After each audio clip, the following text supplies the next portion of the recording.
everyone, and welcome here to the Flatout Racing Network's coverage of the championship race for Talladega Nights, the DWI Aero 88 series here at the historic Atlanta Motor Speedway. 4 drivers left standing to fight for the championship here tonight. Highest finisher will bring home the trophy at maybe one of the toughest tracks ever on the NASCAR circuit. I'm Seth Cole alongside of Michael Norman, and Michael here tonight. A lot of different variables. Obviously, the track Atlanta, the Aero 88 cars, CTS physics, 3 times wear. I mean, that's an awful lot to throw at drivers. And oh, yeah, by the way, you're fighting 3 other drivers for the championship tonight. Yeah, Atlanta has always been one of the wild factors here. This is the old configuration, old racing surface here. So it's going to be a slick one out there. It's going to be all about conserving your tires. And, like you said, with times 3 wear and everything, that's going to be a little bit harder to do. I was going to just ask you too, and you may have already kind of given away your answer. What do you think with 3 times wear? What's going to be the most valuable for these drivers, tires or fuel? Yeah, no, tires. It's going to be tires, 100% tires. And also, if you're going to be in somebody's draft, we know at the mile-and-a-half tracks, usually you deal with aero tightness. That's going to really wear on that right front even more. And Atlanta's not the easiest pit road to get onto either. So if we have green flag pit stops, 98 laps here tonight. I'm not exactly sure what the calculations are and how far they can go on a fuel run, but you'd have to assume at least 2, maybe 3 times they'll have to come to pit road. And if any of those times are under green, execution on pit road is probably going to be key, not only just for the championship 4, but for anybody else in this race that's looking to end out the season with a checkered flag. It looks like we've got about 15, 16 drivers that are going to take the green flag here tonight. And we're about ready to give you that starting lineup. So if you'll stand by, we're going to have driver introductions here in just a few seconds.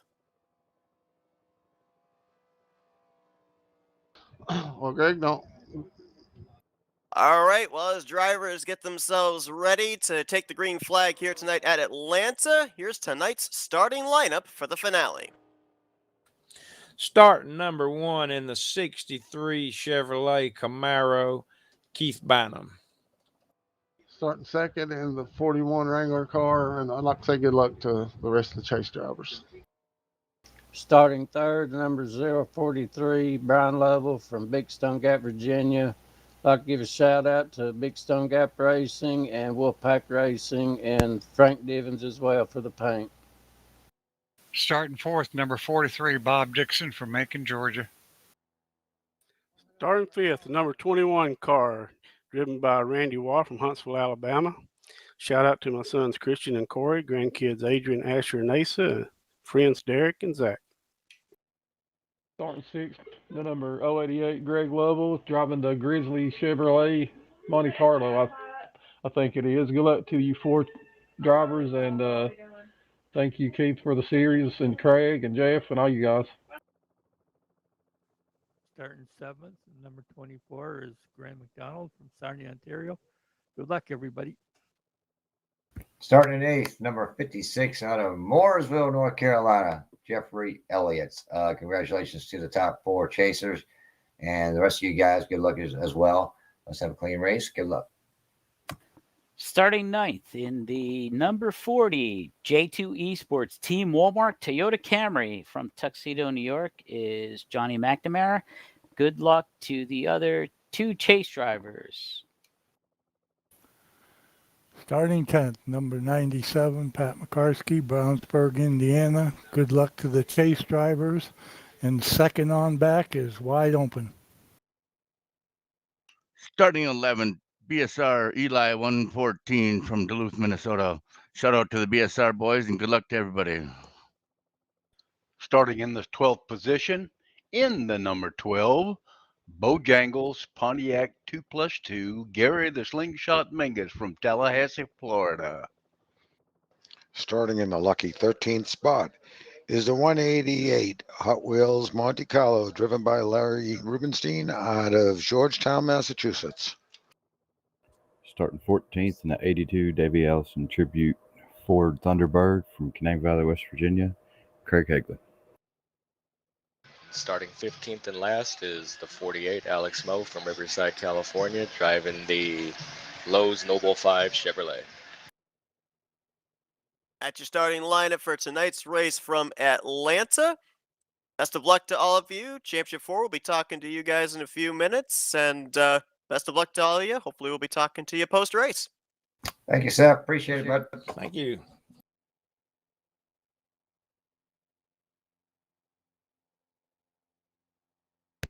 All right, so as drivers get themselves their final preparations here, we'll be talking with those Championship 4, which tonight we're going to be keeping an eye on the following drivers. The number 41 of Denny Carroll, the number 24 of Graham McDonald, and the number 40 of Johnny McNamara.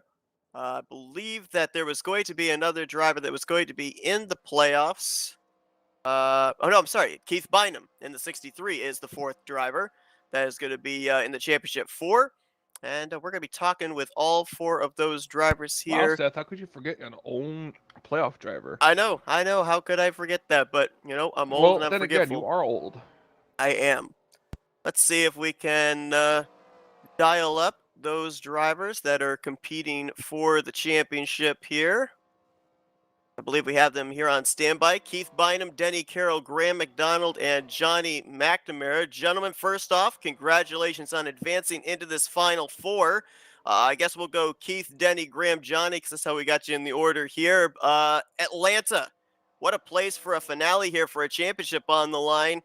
Michael and I were just talking about the fact, too, this is a track that's known for murdering the tires, and you guys are on 3 times wear. So how difficult is it going to be to balance this particular track as the finale, but also concentrate on winning that championship? Well, thankful for getting on the front row tonight. The 20 laps, I believe 20 laps per run, 21 tops is all we're going to get on a tank of gas. And if you run it real hard, you might make it to the end, but you're going to be really off pace by the end of your run. If you just take it easy and don't try to overdrive your car, you can make the 20 laps and stay, if not in front, you can stay close and be there at the end of the race. This is my home track, one of my favorite tracks. So it'll be a good time. Yeah, I like Atlanta. These kind of tracks is where I do my best at. And I just hope we all have a good race. I'm going to try to save my car for the end, and I just wish everybody luck. I think the trickiest part tonight will be getting on and off pit road. Yeah, that's going to be tough there, especially under green flag. Hey, talk about pit road. I mean, how much preparation went into getting onto pit road here? Because it seems pretty likely with 98 laps, and as you alluded to, Keith, looks like with that fuel run about 20 laps, you guys are going to be on pit road at least 3, maybe 4 times, more than likely, if not one, multiple times on pit road under green flag conditions. I mean, just as treacherous as the racetrack, could win or lose a championship with that. So how much preparation in the practice session went into the execution of getting onto pit road? As far as myself, I made many a pit stops while we were practicing and advised others to do so. And we did a couple of 3 practice starts even while we were practicing, where we all got at pace speed, and we got at the start line. We hit the gas and run, I think, 3 to 5 laps we run, just try to hold it together without wrecking. And that's hope practice pays off for all of us. We just get a good start. I'm racing with some of the best drivers I've been doing this for 20 solid years on this game, and undoubtedly top of the line, top of the notch drivers that I run with here at Talladega Nights. There is no better.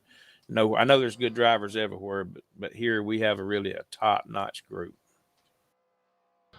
Yeah, getting on pit road is going to be rough on old tires. We got to really mind our P's and Q's, or that's where we'll end up losing the race. I just think you got to drive a smart race. You got to drive a clean race. You got to give respect. You got to get respect. And, I'm just going to give it my all the whole time. And wherever it come out, come out. A couple of weeks ago when we covered the finales for another couple of series that run under the Talladega Nights banner, it was at a super speedway, close quarter racing, literally sometimes inches or feet determining the championship potentially. Here tonight, being a mile and a half racetrack, possible pit strategy, things will get a little bit spread out. Do you find that easier or maybe tougher when I you're trying to love it. keep an eye on the other championship three? Just that's what I'm hoping for is green flag racing and um, trying to just stay up front. That's what it's going to be about, and not getting no wreck. And that's going to be your best chance for winning this championship. Yep, got to save my tires, keep my car under me, and just try to keep it ahead of those other three and hope for the best. Yeah, 10-4. I come every week to race to do one thing, and that's to win, to run in front of everybody else, run the best at race I can run, and to beat everybody else. That's my whole reason for being here, is just to beat everybody else. So that's what I'm hoping to do tonight, to get in front, get up there, and win the championship, win the race. That's my plan. Well, Keith Bynum, Denny Carroll, Graham McDonald, Johnny McNamara, best of luck to you four. Congratulations getting this far. Going to be a good one here tonight. We're going to be keeping our eyes on all four of your race cars during the course of this race and see which one comes out on top of the championship. Best of luck. Thank you, Seth. Yes, sir. Thank y'all. Appreciate it. Glad to be here. Or get themselves ready to join the rest of the field here tonight. Michael, I think safe to say the running theme out of every single one of those championship four, very much close to what you alluded to. Save the tires and preserve the race car for the end, because Atlanta.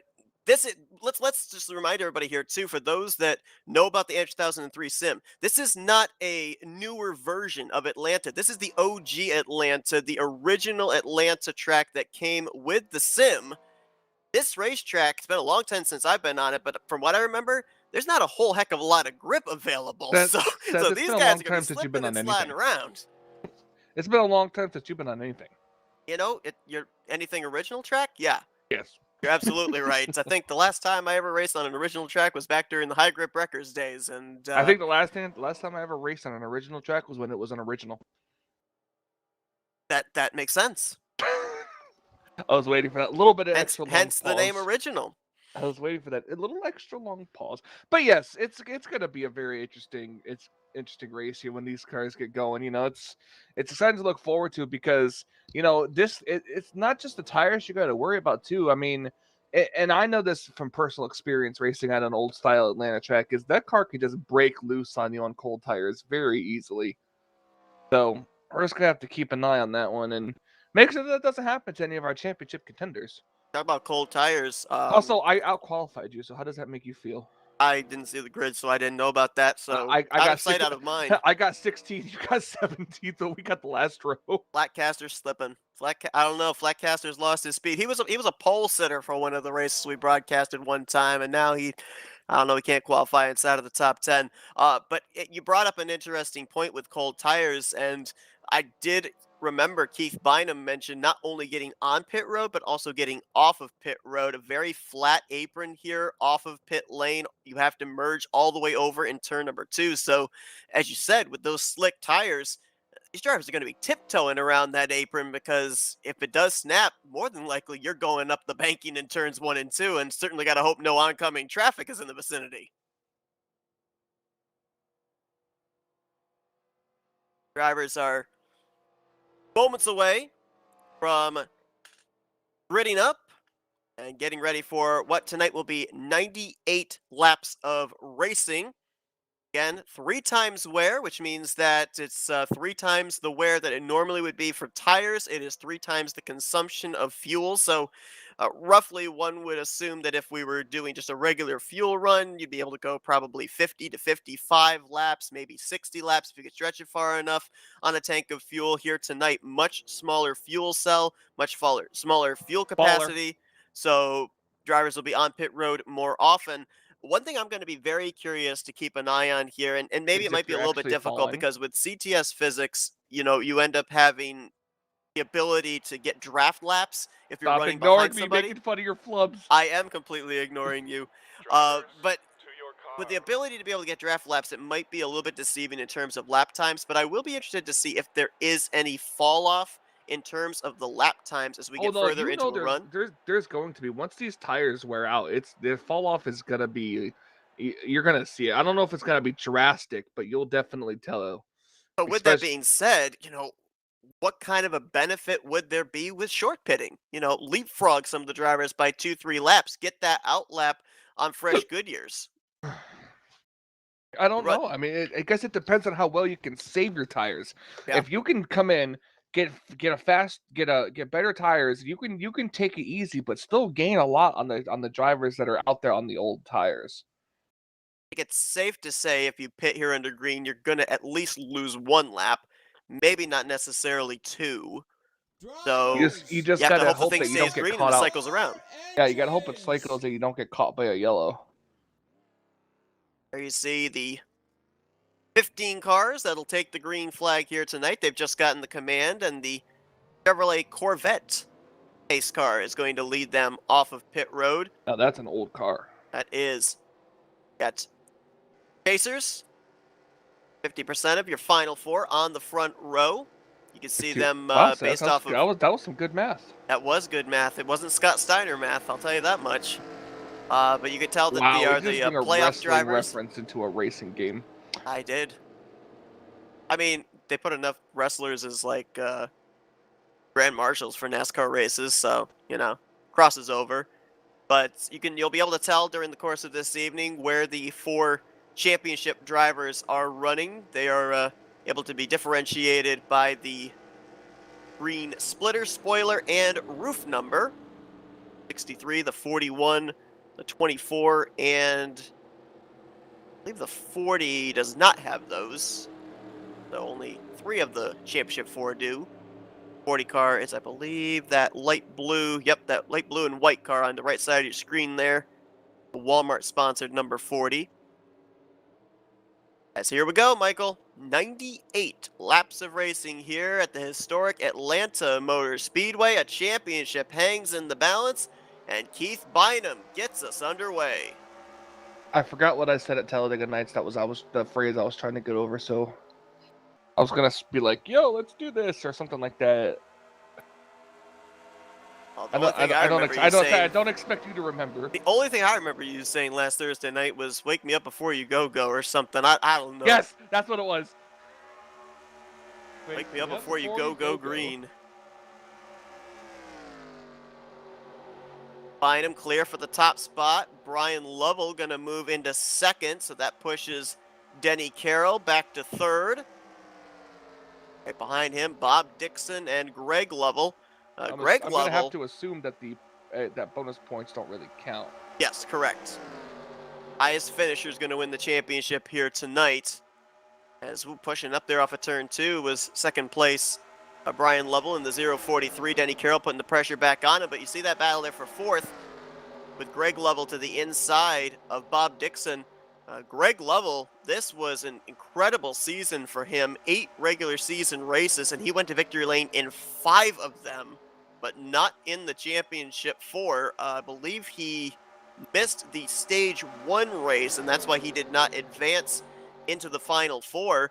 You look at somebody that was able to really take advantage of an opportunity. John McNamara, you heard him during the Championship 4 interviews. He says, I'm here to win races. Well, he did just that. He won the last regular season race number 8 at, I believe it was Michigan, and was able to advance into this final 4. So kind of a, I don't want to say a last-minute addition into the championship battle, but you got to think, if he was able to rise to the occasion when the pressure was on in something clutch like that, he might be somebody to keep an eye on during the course of this race as well.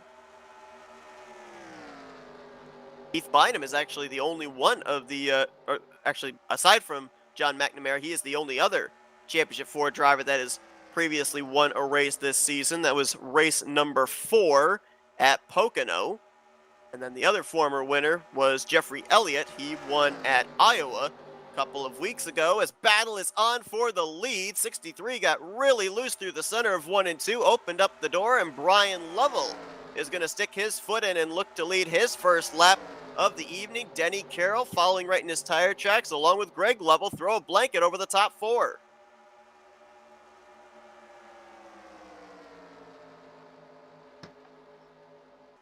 Possible early issues for Pat McCarskey in the 97. Notice Oh he's yeah, he fallen about off got quite a bit. He turned off into turn 1 and about got wrecked by the 188. Larry D. Yeah, and then since then he got spun up into the wall and has been back there ever since. I believe it is moderate damage, so don't know how badly that would affect McCarskey aerodynamically for the remainder of this run. That's another thing too that you have to remember is if you end up getting damaged during the course of this run, you've got the choice of whether you want to repair said damage or not on an upcoming pit stop.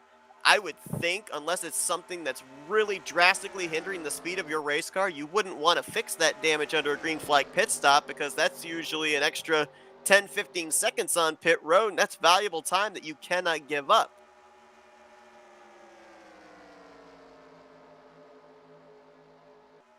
Brian Lovell out in front. Wow, look at the run. Denny Carroll drove it into turn 1.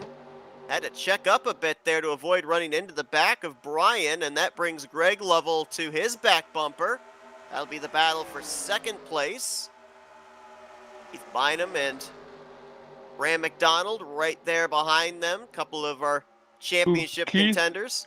Keith got tight off of turn 4. Yes, It's going to cost him another spot. And that's only going to get worse as that right front tire heat continues to climb. The tightness, especially off of turn number 4, is going to be really difficult for these drivers to have to deal with. It is very odd seeing an Aero 88 style Aero coupe with Jeff Gordon's paint scheme on it. Well, you think that's weird? Look a couple of cars further back. You've got Mike Skinner. Oh, that's I believe true. that's No, Mike that's Skinner. Well, yes, it is, but it's Jimmy John's. It's No, a 48. that's not. I know it's a 48. No, but that is the it's Mike Skinner Jimmy base Skinner. for sure. It's Jimmy Skinner. Isn't there another driver that had Lowe's as a sponsorship The 11. too? It was the 11, and I don't think it was Brett Bodine, but I forgot who I it can't was. remember who it was. Someone, I'm sure, will at some point correct us or Probably. let us know. Maybe Matt, if he's watching. Matt, if you're watching, let us know if you know where that number 11's Lowe's scheme came from. Or better yet, I have access to the internet. You do? I do. I do some quick research. I'm gonna look it up before you do. Oh, actually, it says. Oh, hang on. I'm gonna stick here actually with the action because we had nearly 3 wide back there. Randy Waugh getting a little out of shape off of turn number 2.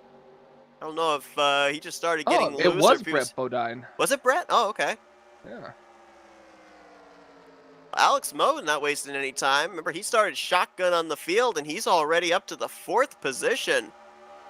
Good run so far for that number 48. Slowly, methodically working his way through the field, but one would have to wonder, moving up 11 spots in 12 laps, how much of those tires has he used up in doing so? What would he have left if he's able to reel in the current top 3? Well, the championship contenders told us you can run about 20 laps, so Seth, if we were to say stay green all race long, that would be a pit stop within about 10 laps to go for the final pit stop. And maybe a little bit sooner if you've been out in front leading a good portion of the race. I know obviously this is not a super speedway, but this is CTS physics, so drafting rules apply similar as they would at a super speedway, where the car out in front provides draft for those behind, and they can maybe save a little bit of fuel. Are you sure about that, or are you sure that's just your old brain thinking? I mean, my old brain thinks a lot of things, but I think I'm right about that. My old brain thinks a lot of old things. I'm running on Windows XP.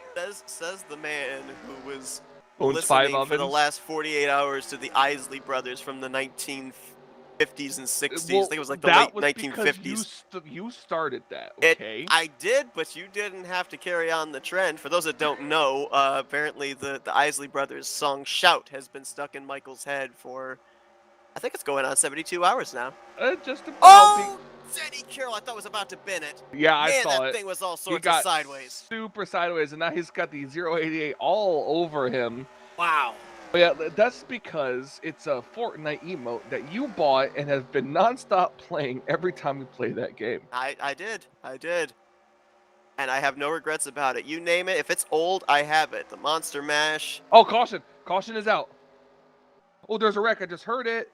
The 43, Bob Dixon is around, and I think the 24, Graham McDonald might have been involved in it too. Dixon through the infield grass. There is the 24. Left side looks good. Let's see about the right side. Oh, Graham. Okay, we're not looking at it yet, but you will. Graham hit the wall at a turn 4, came down into the 43. So we talked about tires. Position. And I just had to talk about cautions or running green to the end, didn't I? You did. It's the commentator's curse. It's back. Man, that thing just never turned. Yeah, you just see it go straight. John McNamara getting on the brakes, getting through. Doesn't look like the 24 got that much damage. I'm not that particularly familiar with the Aero 88 damage model, but I don't even really see the sides pushed in. He made contact, obviously, with the left side when he got into Dixon. He made contact a little bit with the right side into the outside wall just past the start-finish line. But I don't see anything there that indicates that it's terminal, that he wouldn't be able to continue. I'll tell you one thing that was really smart on his part. As he was drifting up there to the wall in turn 4, I saw him dragging the brake, so the impact was not nearly as bad as it could have been if he had kept his foot in the throttle. Bob Dixon just wrong place, wrong time. Goes for a spin in the infield grass. Guess if you're going to spin out, do it where it's nice and spacious there on the front straightaway. Pretty long distance before you get to the pit wall. As battle off pit road, and oh no, Brian Lovell around and Randy Waugh around. Oh, there's those cold tires you were talking about, Michael. You try and mash the throttle out of first gear, and rear tires were not willing to take for a couple of drivers. Because of that, Brian Lovell comes down pit road the leader. He will not exit the leader. That'll be Denny Carroll, one of the championship 4. That's why it's always best to try to get out of your pit stall in first or in like second gear, because you don't want that wheel spin. Maybe a bit of an advantage there for Keith Bynum getting the pole, because he wouldn't have to swing out around anybody. Having that first pit stall would be able to keep his wheel pointed straight as he exits pit road. The other drivers, saw right there, they have to swing out to the right if somebody's pitted in front of them. That's more than likely what was contributing to the spinouts that we subsequently saw. A couple of drivers stayed out there Why under are you that using caution. big fancy words? I swallowed a dictionary or a thesaurus. Tasted like popcorn. I hate you. No comment. All right, you know, we'll talk a little bit more about this in just a minute. We're going to take a quick race break here, and we'll be back to the green flag. Denny Carroll out in front showing the way here tonight in the season finale for the Talladega Nights DWI Aero 88 series. Looking to wrap up the championship at the Atlanta Motor Speedway. Don't go anywhere, because we're keeping you informed on the action during our FRN race break.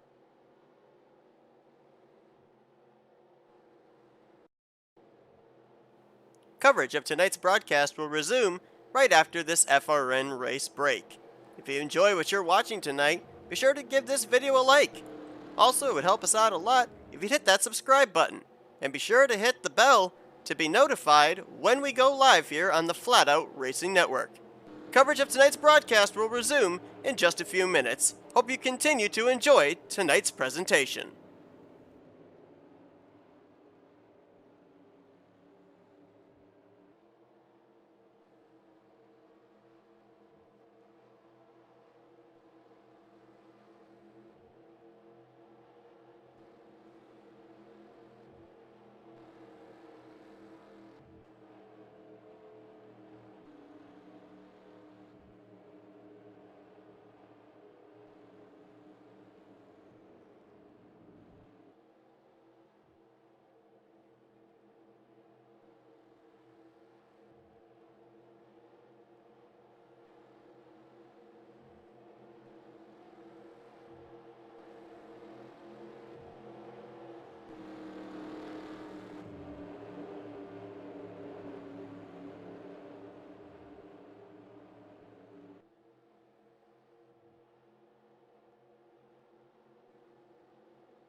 Lights out atop the Chevrolet Corvette pace car. We're getting ready to go back green. Lap 20 will go on the board. Denny Carroll out in front here at Atlanta. Greg Lovell to his outside in second. That'll be Keith Bynum, Alex Moe, and Jeffrey Elliott. The top 5. Update on your Championship 4, where they are currently running. We already mentioned about Carroll and Bynum in first and third. Johnny McNamara will be 7th.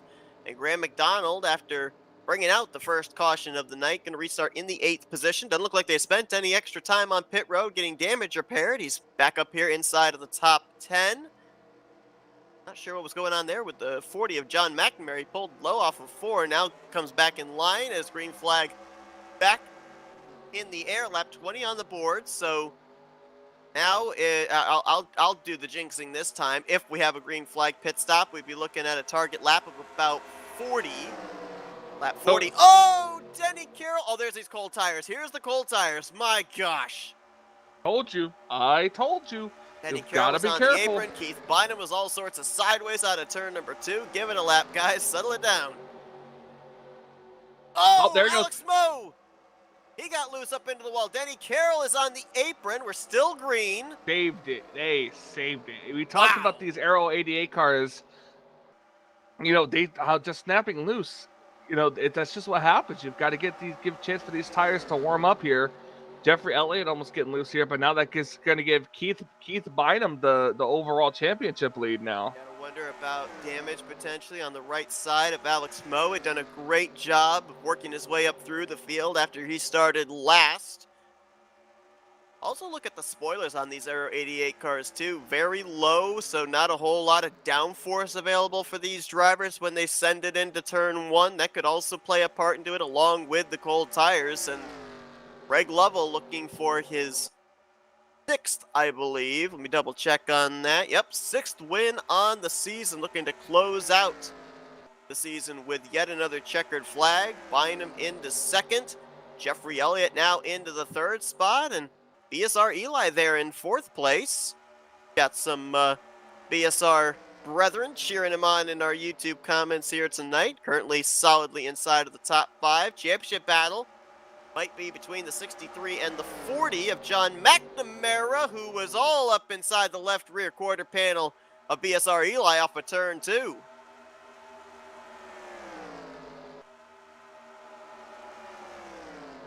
Keep me going. Things settling down now for the most part. Now we go back to the racetrack mode, I guess, in a way, like we saw on the initial start of this race. Everyone double wide for the initial start, trying to get every position they could, but then once things started settling out, drivers starting to try and figure out what their car was capable of doing, what kind of grip they were afforded based off of the grip in their tires. As Jeffrey Elliott took a peek on Keith Bynum. Oh, there goes BSR Eli, and this is going to be a big one. John McNamara is in it. Graham McDonald is in it. Larry D is involved. I saw someone else further up was collected up in it. I think that might have been Rob Dixon. Yes, it is. A lot of back-end damage on that car. Oh, and got to hold the brakes, man. Keith Bynum. I'm sorry, make that Craig Hagley. Man, you got to hold the brakes. Hold the brakes. A lot of damage on the 114 of BSR Eli. But we talk about cars being loose. Rear end damage is only going to make that situation worse. The 188 also took a very big head-on shot to the wall. There in the Hot Wheels machine. Focus on Graham McDonald in the 24. He and John McNamara both got pretty good damage, I think, out of that one. You can now definitely see right side damage on the 24. There's the 40. Hard to tell what kind of damage he might have. I think he got some front end damage. And Denny Carroll in the 41 is slow on the bottom of the racetrack there. Like he's going to stay out a lap. Let's go back, take a look at what happened. This was, I believe, the 4th position. I don't know if the 114 just snaps loose or if he gets some help. Take it back to the entrance of turn 3. Johnny McNamara had actually been shading low for the last couple of laps, and he does again here into 3 and 4. And I think there was some contact. I think Eli might have been getting tight through the center, breathed the throttle. McNamara did not. Spins the 114 around. You saw McNamara and Graham McDonald get their damage. There's Craig Hagley getting into Bob Dixon. Move a little bit further up there. See how the 43 gets involved as he was back in the 7th position.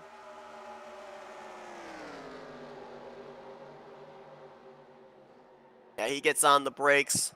Larry D does not. Boy, to your point, Michael, that's heavy contact front end. Yeah. For Larry D into the outside wall. It was. The engine's it was housed. really That's big. probably going to be some engine damage for him.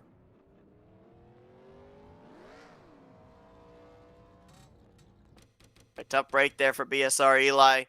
Up in the top 5. Gets spun around. Back in the garage area now. Going to be the first retiree from the race. Finishing in 15th place. Want to focus on the 40 of Johnny McNamara here. How much damage he got. Spun out. Up and pretty good shot with the right side into the outside wall. Spins down across traffic into the infield grass in the front straightaway. Don't know just exactly how badly that's going to affect him, but we know that Graham McDonald definitely has got some damage. Saw Graham go to victory lane a couple of weeks ago in the season finale for the Shake and Bake series, I believe it was. No, it was the Fast and Furious Truck Series race, actually. Here tonight trying to get himself a championship, but he's going to have to deal with damage unless they were able to get that repaired here under this caution period. I'm still a little curious about what was going on with the 41 of Denny Carroll, because under pacing there, after they had taken the caution, he was staying low down the apron like he was having a problem or something. He then stayed out, led a lap, and then came to pit road under the second lap of caution. So I'm not exactly certain what all's going on with the Wrangler machine, but going to start pretty deep in the field. Looks like 11th place is where he's going to be restarting. Keith Bynum We'll out see if in he's front. got some good momentum back there. I don't know where he's. Oh, he's on pit road. Down pit road again? Yeah. 37 Coming miles back an hour pit down lane. pit road. Yeah.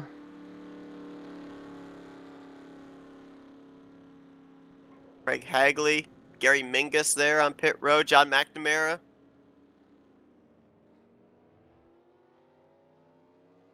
Oh, he's blinking. He's having some Yeah, internet issues. maybe Maybe that's why he was at the back. Maybe that's why he was dropping back. These cars have got to hurry up because they're at 1 to green. The back straightaway here. Keith Bynum going to line up the leader. He has led 6 laps so far here tonight. Greg Lovell to his outside. He's led 5. Alex Moe in 3rd place. He's looking for his first lap led of the evening. And then the driver that's led the most laps so far, 12 laps. Ryan Lovell going to line up in the 4th position. Jeffrey Elliott 5th. 6th will be Randy Waugh. Graham McDonald, Bob Dixon, Larry D, Gary Mingus. Looks like that is the scheduled top 10 for when they take the green flag. Lap 29 going to go on the board. And Keith Bynum gets us back underway. Good restart there for Greg Lovell. Beat the 63 back to the start finish line, and they're going to make contact, and Greg's up into the wall. And they're all involved again. Graham McDonald, Bob Dixon, Brian Lovell. That didn't take long. That did not take long at all. As soon as the flagman puts out the green flag, he immediately has to reach for the caution, waits for the 3rd time here tonight. This is going to be an interesting one to go back and look at because they just make contact. Yeah, Yeah, I don't know what went on there. I don't know if the 63 was trying to arc it in the corner, but he just came up onto the 088 like he wasn't even there. Take back, look at a replay. That was a bigger impact for the 24 on this on the passenger side front. Now remember, I said that the 088 got himself a really good start there. He was actually ahead of the 63 when they crossed the line. I'm wondering if Keith wasn't all that thrilled about that. Here it is going into turn 1. Man, hard to tell from that angle if the 088 maybe came down and the 63 came up or not. Get an aerial shot here in just a moment. Try and see if we can dissect where the movement was up there at the front of the field, but a lot of other drivers getting collected up in this. How about Brian Lovell? 043, pretty good damage there. Randy Waugh, Bob Dixon, Graham McDonald, Pat McCarskey. Oh man, Bob Dixon took a big shot. Got propelled up into the outside wall by Pat McCarskey and then bounced off the wall. I think all 4 tires came off the ground for the 43. Take a look here. Go a little slow motion. Watch this right hard here. and heavy impacts all the way around. Right here. When he comes off the wall, watch this. Now, not all 4 tires. His right sides were still in contact with the pavement, but that's still a hard shot. Remember one of the keys that our Championship 4 talked about, Michael? Keeping your car in one piece for the end of the race? Well, there's a lot of drivers that's gone out the window. That's checked off the list. Yep. All right, let's get ourselves an aerial shot here of the contact going into turn 1. Let's see if we can find any movement on either driver. Yeah, just like you said, Michael, 63 moved up to arc it into the corner and 088 was there. Now, granted, 088 could have given the 63 room, but he wasn't obligated to. He was running the lane he was in going into the entrance of the corner. 63 would have had to make the adjustment. Yeah, he just kind of like, I don't know, it could have been an accident. Could have been, yeah. Hitbox on the Aero 88 cars could be slightly different from other mods. The one thing that I'm kind of wondering there is, did Bynum move up because he was afraid that if he entered any shallower, what we saw earlier on the other restart with cold tires was more than likely going to happen to him? That probably is what would have happened. So he was just trying to arc it in the corner a little bit better, and it just got around him. Well, caution out for the 3rd time tonight. About a third of the way through tonight's race. Like all 14 of our remaining drivers on the lead lap. Only driver out of the race, BSR Eli. He'll get credited for 15th position. So lights are still on atop the pace car. We're going to step aside for another race break. And then we'll be back here to the action from Atlanta for the DWI Aero 88 series. Don't go anywhere.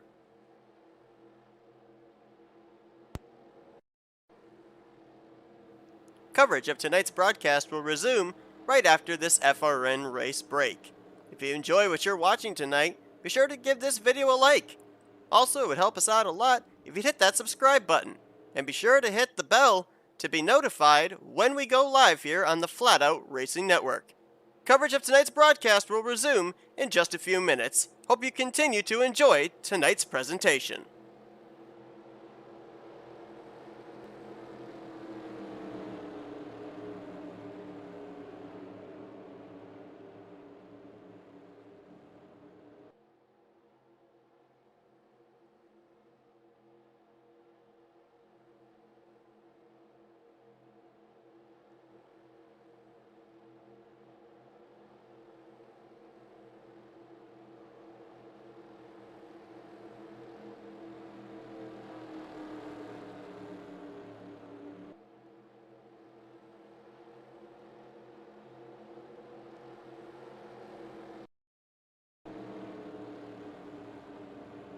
Green flag back in the flagman's hands. He'll get ready to wave it, hopefully for a longer period of time this time around.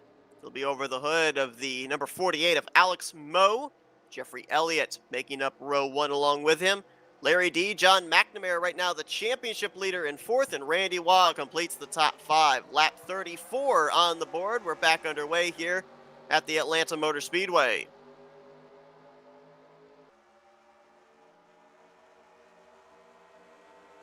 Treacherous restart, cold tires, you're already seeing it, and there goes Denny Carroll around in the 41. Bynum is collected as well in the 63. Makarski, Dixon, Randy Waugh all collected up. And just like that, the 2 championship drivers that hadn't really had an issue yet tonight, they're collected up in the 4th caution of the evening here at Atlanta. So now I believe every one of our championship 4 drivers has been involved in some type of an incident. And restarts have been treacherous here in the last 20-25 laps. They're going to claim a couple more victims here in this 4th yellow flag. Alex Moe picking up the pace car. Let's go back and take a look at what happened. This one starts with the 41 of Denny Carroll, who, remember, a couple of restarts ago was out of shape on cold tires, but was able to save it. This time, not so lucky. He was battling Larry D for the 4th position. Now, part of why the 41 might have snapped around was he moved up to give room to Larry D, who was sliding up the racetrack, and that slight movement to the right might have gotten the car loose and then sent him around. Keith Bynum almost had it missed, but then he kind of hooks into the side of Denny Carroll, and that's what sends him up into the outside wall. Guys just had a good run going at the start. Now it just seems like every restart, I don't know if it's cold tires or something, but cold tires, not able to get into a rhythm. Gotta let those Goodyears heat up. Here's looking at Keith Bynum. Watch this, he almost has the wreck missed. And then, just at the last minute, clips the right rear of Denny Carroll, and that projects him up into the outside wall. Now he's got damage on the 63. Graham McDonald was also involved in the 24. I think he's been in almost, if not all, of the cautions so far tonight.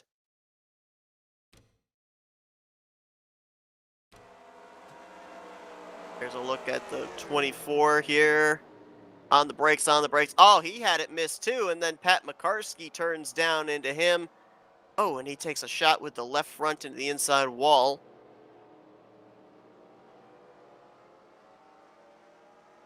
Oh, we said it at the top of the evening. Atlanta Motor Speedway, the original Atlanta Motor Speedway, not known for its grip levels, not known for being a track where you can send it into the corner and have the absolute confidence that it is going to stick and do what you want it to do. This track may wear down tires, but you got to get them warmed up first. Cold tires are killer at this racetrack on restarts, and we've seen the evidence of it on these most recent restarts. Jeffrey Elliott going to be the race leader when we go back green. Well, folks, we appreciate you tuning into our coverage here of the Talladega Nights DWI Aero 88 series from the Atlanta Motor Speedway Championship race here tonight. If you're enjoying our coverage, be sure to give this broadcast video a like. If you're not already, subscribe to the Flatout Racing Network. And also, if you're on your phone, hit the bell to be notified whenever we go live. Our next broadcast will be coming to you this Thursday night. We continue on the season for the Rolling Thunder Gaming Talladega Challenge Series. The Bracket Series begins this Thursday night as well. That's always something that the drivers seem to look forward to, maybe more so than the races themselves. They talk about it an awful lot. That'll be this Thursday night at 9 p.m. Eastern Standard Time. Going out to the crowd there with your subscribe, like, and hit the bell icon. What are you, You're doing YouTuber? the next ad read, so what are you? What are you, a warm up. YouTuber? Better warm up. You're doing the next ad read. Okay, I'll do the next ad read. I think Google Translate's going to be needed for that one. The next ad read, it's going to be shoosh. That's what 3 some wide of for these. second. That's what some of these championship contenders are trying to say to the rest of the field. Take that checker flag and go, shush! That is my championship. Interesting call here on the 56. Leader Jeffrey Elliott looks like he's going to take the top side for this restart, putting John McNamara on the bottom. So I think it's safe to say outside line more preferred to get that arc into the corner rather than the shallow entry on cold tires. McNamara will line up in second right now. McNamara, if the race were to end, would be your champion. Larry D's in third. Pat McCarskey in fourth. Alex Moe currently in fifth. And Greg Lovell, Brian Lovell, Randy Waugh, Keith Bynum, Bob Dixon as the top 10. Looks like Graham McDonald going to be 13th on this upcoming restart, and Denny Carroll will be 14th place. Closing in on halfway here tonight at Atlanta. Time for yet another restart. Restarts have been entertaining for us up here in the booth. They've been absolute bedlam for the drivers down in these race cars. Let's see if they can finally master the low grip through 1 and 2, get those tires warmed up and get into a green flag run. Green flag in the air, and Jeffrey Elliott did not get going. John McNamara was on it, and he's going to clear going into turn number 1. Larry D pushes up the track a little bit. Elliott very high off of 2. Randy was in the wall back there off of the second corner. Bob Dixon with a hit into the wall as well. These cars scramble around. Scrambling, sliding. Alex Moe on the apron. Brian Lovell very low off of 4. I think they made it. I think we could be okay, at least for the moment. And our championship contenders all roughly in the back. With the exception of John McNamara, who's out in front. You know, I just noticed he's not running the same kind of scheme that the others are running. Yeah, it doesn't have the championship green splitter and spoiler or roof number on that Walmart Chevrolet, as couple cars got in the wall back there. Larry D up the track right across the front of Alex Moe off of turn 4, and here come the Lovells to the inside. Brian and Greg. Move Brian into second, Greg into third. O and D will battle for the 4th position. Jeffrey Elliott looking on.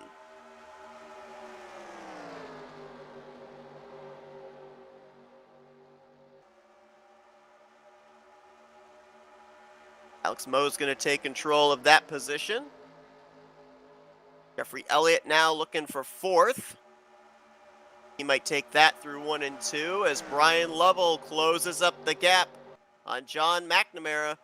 Now remember, for McNamara, he says he wants to go out and win races, but you got a big picture race here as well. If the 043 and the 088 are faster than you, you're not battling them for the championship. The guy you've got to worry about is currently all the way back in the 9th position. Be willing to give up these spots. Preserve what you're able to. Big picture race for that championship. Don't wreck the thing trying to battle for the win. That's true. But then again, you say that to a driver, and that's out of all the cars that are on the lead lap right now, oh, someone was just down below. That was the 82, it looked like. I was going to say that the 24 is running last of all the cars out on the field.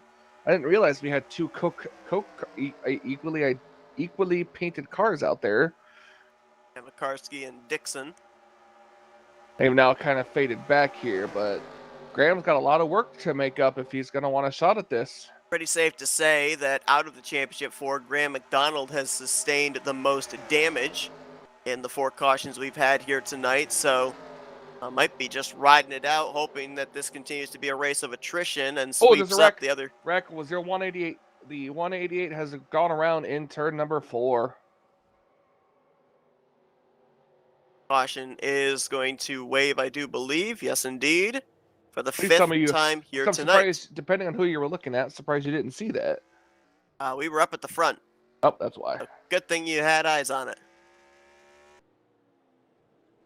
Caution out. Brian Lovell had just taken the lead from 40 of John McNamara. Greg Lovell had moved into second as they're waiting for the pace car to pick them up here on the back straightaway. Let's go back, take a look at what happened over there in 4.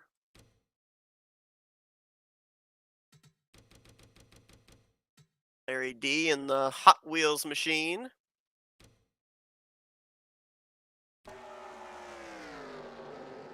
Oh, we got a little help. 21 of Randy Waugh gets into the back of him. Saw earlier that we had a comment from our buddy James Qualls. James, if you're still watching, this yellow and black Hot Wheels sponsored race car, a throwback to somebody? I don't think so. He would probably know more, but I don't actually think it is a throwback. I think Hot Wheels, I think Kyle Petty, but I don't remember him ever driving a black and yellow Hot Wheels car. Good damage there to the right rear for Larry D. Come back to live, you can see that ripple on the back, specifically on the right side. They'll go to work, do some repairing on that, get him back out there. Everybody on pit road.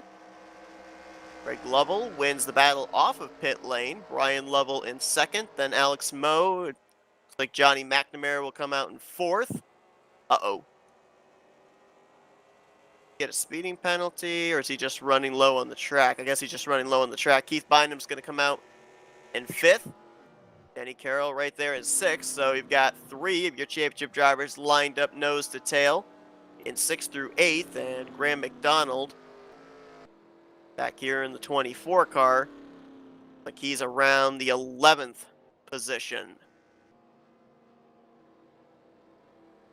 So it's the Lovells back out in front here as we have about 40 laps to go, is it? Yeah, we got 2.5, I think, laps left till we cross the halfway point. Lap 49's completion. Halfway home here tonight. Working our 5th caution of the evening. 5 drivers started out tonight. 14 of them still running. All 14 on the lead lap.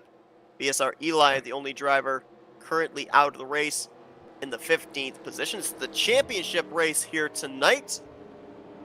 Johnny McNamara, Keith Bynum, Denny Carroll, and Graham McDonald duking it out to see who's going to win the championship. Highest finisher will claim that.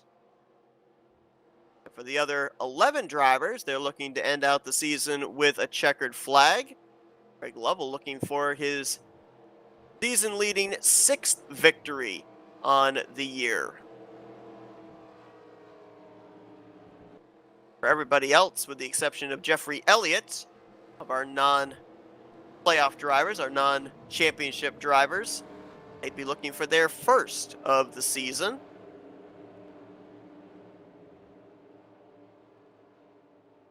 Greg Hagley down there on the apron. He said we'd be going back green with about 40 laps to go, Michael. That 50. It's gonna. I miscounted. Oh, is it It's gonna 50? be 50. Yeah. Okay, never mind what I was gonna say then, because I was gonna say if it was 40, we'd be looking at one more pit stop. At least. Now. It still could be one more pit stop. Ooh, that's a lot of fuel saving though. Yeah, so we're on 48 of 98, so 48 plus 50 is 98. So we've yet to have a lap car. BSR Eli retired out of the race, so it wouldn't be counting an extra lap each caution period. They've run, what, about 3 or 4 laps every caution period? Just about. So if that's the case and we don't have any lap down cars at the end of the race, bear in mind too that we could end up having a race-ending caution in the vicinity of, what, lap 94's completion or something, so something maybe to strategize for as well. Maybe try and get your fuel number to that. Hope that a caution comes out with you out in front, and then you can clutch enough under pacing to make it back around to the checkered flag. Stranger things have happened. Drivers are always thinking, so that could be in the back of somebody's mind in terms of strategy, but we've been yet to see these drivers make a cycle of green flag pit stops and really see pit road coming to play here tonight. That was a huge stress point for our championship four when we talked to them pre-race. So far tonight, it's basically been trying to avoid the bedlam that has been the 5 cautions so far here this evening. Green flag set to come back out. And there it Greg is. Lovell gets us back underway. Brian Lovell, decent jump there on that top side as well. Both lanes going to be even going into turn 1. Gotta watch out on cold tires.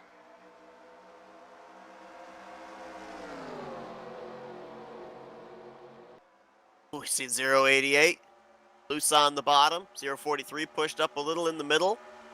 Alex Moe looked pretty steady. Gonna try and take second place here through 3 and 4 from Brian. He'll take, oh man! We Big got wiggle loose. out of 088. Real loose he did. Good Right up save, in front though. of Brian Lovell. Nice job by Brian to get on the brakes to allow him to gather that thing back up. John McNamara was almost on the apron coming out of 4. Yeah, big save. Good save there by Greg Lovell to avoid going around, because that would have probably collected the whole field again. We've seen a couple of wrecks start up near the front this evening and drivers get swept up. I would have to assume as well, with the lack of grip we've seen, that if you get on the brakes, unlikely your car is going to snap around. So even slowing for the wreck may not necessarily keep you out of it. Alex Moe goes back to the front. Remember, he started this race from last. Led 5 laps so far here this evening, and now out in front, showing the way. Nice to see Jimmy Johnson leading again. It's been a long wait. time. Oh, wait, wrong series. That's right. Keith Bynum, Denny Carroll back here in the 5th Oh, and he's 6th got the run. He's positions. going They're to try to the inside. trying to catch up there to Johnny McNamara as Greg will go back to the front. Greg Lovell, Brian Lovell follows right behind him. Johnny McNamara. Oh, got a car on the wall back there. They saved Might have it, been I Bob think. Dixon. Kept it going, no caution. Thing was really loose off of 2. He overcorrected it up into the outside wall, but keeps going.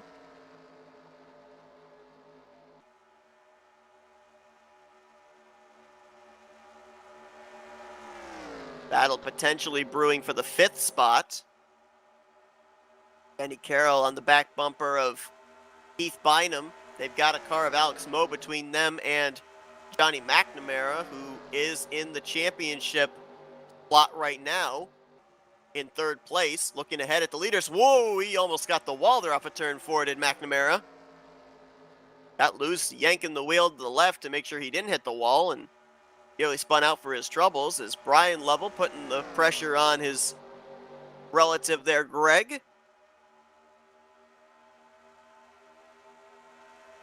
With the CTS physics, he's got to be getting a little bit of a toe on these straightaways, giving him a bit of a run heading into turn 1 or into turn 3, trying to do something with it.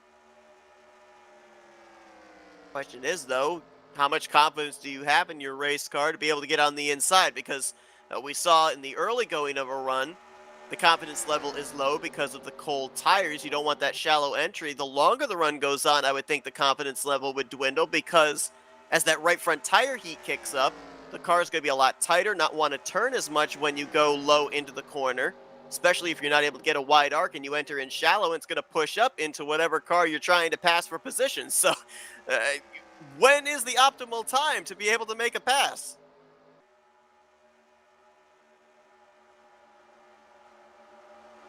Fifth place, Jeffrey Elliott, not battling for a championship, but he's trying to join Greg Lovell as a multi-time winner on the season. Going to follow up his win from a couple of weeks ago at Iowa.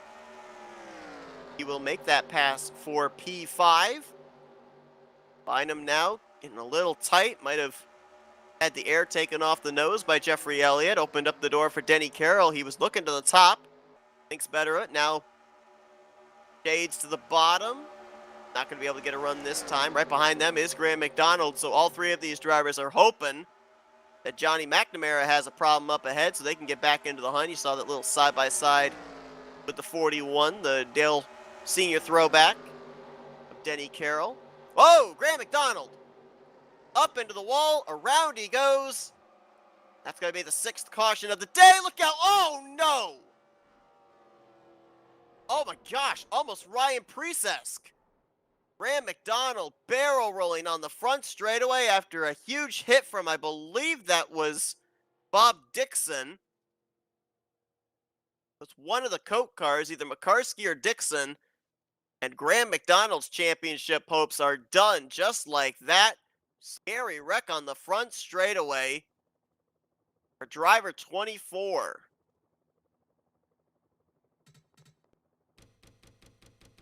Let's go back to turn 4. Saw the very tail end of him getting up into the wall. Looked like kind of the same case we saw on previous long green flag runs. Car just not wanting to turn. Maybe gets a little assistance from Randy Waugh here. He does. Randy Waugh hip checks him up into the wall. 24 goes around, and then Pit road is right open. Here. Pat, quick update Gosh. Quick update for a live action here. Pit road is open. Everyone coming down pit road. But that was literally just like Ryan Preece. Yeah. Roof flaps dig into the grass. Begins to barrel roll. Roof flaps dug into the grass? Or is that just a figure of speech? Did these cars never have roof flaps? No, there are no roof flaps on the Aero on an auto coupe. They were not invented until like late 1993. So what would have been up on the top of a race car that would have dug into the grass? There would be nothing that could dig into the grass on the roof other than the roof itself. Maybe the roof rails? Were those a thing? No, I don't think there was. Boy, that is a big hit that Graham McDonald took. Can't confirm it was Pat McCarsky was the car that got him. And McCarsky has since taken his car back behind the wall. Graham McDonald could not drive back to pit lane, had to call for the tow. They'll probably just try and service the car as best they can, get him out there, but I don't think he's going to remain on the lead lap. All you can do is just hope at this point. Yeah, that's if they repair it. I mean, that was first off a big shot, and then you add the barrel roll to it. And that really did remind me an awful lot of Ryan Preece's wreck, because it then kind of flung him, as it was barrel rolling, it flung him further up into the air.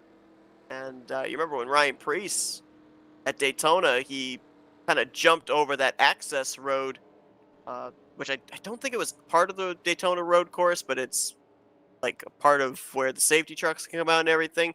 Well, you've got the Legends course on the front straightaway here at Atlanta in the infield grass, and he kind of leapt over one of those areas. So, almost like a drainage type of situation. Yep. So, update on Graham McDonald. They were not able to repair that car. They're pushing him back behind the wall. So, tough break there for Graham McDonald. In the championship hunt here tonight, he is the first one of our championship 4 that will be behind the wall, calling it an evening. He'll finish out the season 14th. McCarsky will be 13th. Leaves us with 12 drivers left. And now it's less than 40 to go here, Michael. So one more stop for these drivers till the finish of this race.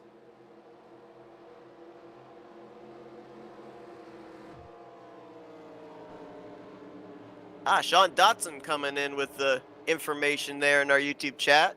The Rusty Wallace flip at Talladega 93 is what brought about roof flaps being installed on the race cars. There you go. That would have been, come on, Scott Steiner, help me with my math. It would have been 5 years prior with these cars here. I just heard a Rocky theme in the background, so that's a little irony right there. No, that wasn't a pun. Stop laughing on the inside. No, honestly, I'm trying to figure out where the irony is in that. Talk about a rocky climb. I could have swore I heard you say something about like a situation almost Rocky-esque style somewhere. Did I don't know. say something about Rocky? I don't remember even saying Maybe anything about I'm just tired. That's a very big possibility. Well, you know what else is tired? These race cars, because they have 4 each. You know what I wanted to say? What? You know exactly what I wanted to say. I know what you wanted to say. I see some drivers topping off the fuel tank here. Craig Hagley, 82. I think Larry D and Bob Dixon also were just on pit road there at the 1 to green. Popping off using your face. Craig Hagley has made 10 pit stops here tonight. There's your random fact of the evening. Made the Did I most learn pit any stops. information from that? That is the most pit stops made so far here tonight. Well, let's do a check of our chase drivers running order right now.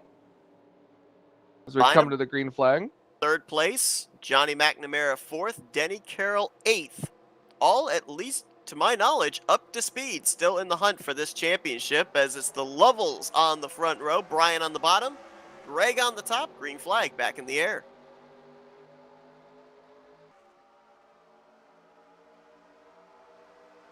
Kind of seems like as soon as these cars jump into 3rd gear, that's when the loose sensation kicks in 1 and 2. Keith Bynum!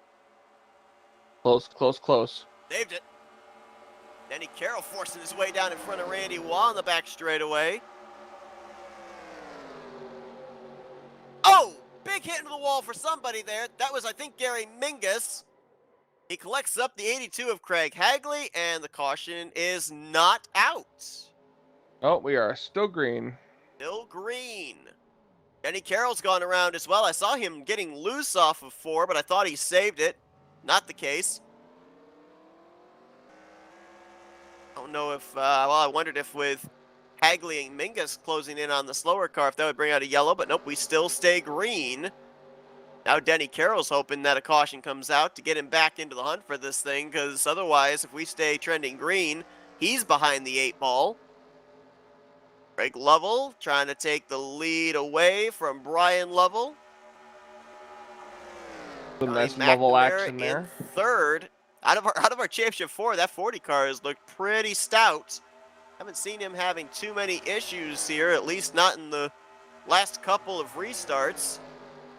Up inside the top 5, running well. Battle for 4th brewing between Alex Moe and Jeffrey Elliott, and then about 7 car lengths back is where you've got the 63 of Keith Bynum trying to get up here to McNamara for the championship battle.